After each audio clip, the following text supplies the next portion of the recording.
My top 5 games of all time, DS edition. Now, before we get into the top 5, however, here are some honorable mentions.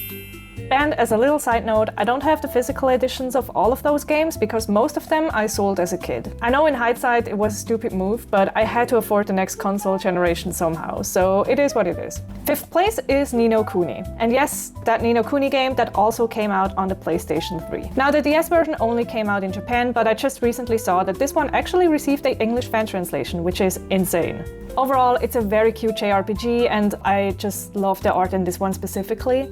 And if you saw some PS3 footage at some point, you know that this one is made by Level 5 in collaboration with Studio Ghibli, and it really shows in its character design and storytelling and art and cutscene animations.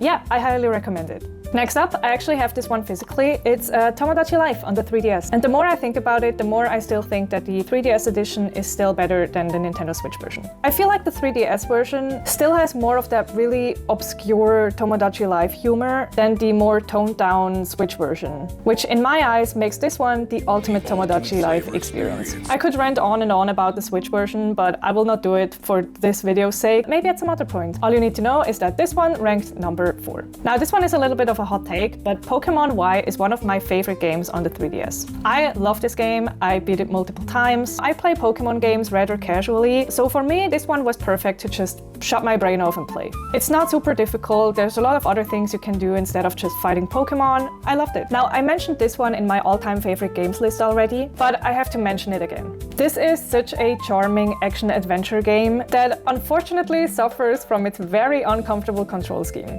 Nonetheless, I love the story, the quirky characters, the combat. If you have a 3DS and you haven't played this one yet, why? You're missing out. And now one of my all-time favorite games is actually not on the 3DS, but on the DS. It's one of my first and all-time favorite JRPGs, which is Dragon Quest IX. This game has so much content even after beating the main story. But aside from that, I remember that the game's story made me cry multiple times as a kid. And fun fact, aside from the MMORPG, this one is the only Dragon Quest that has a character creator for you and your party.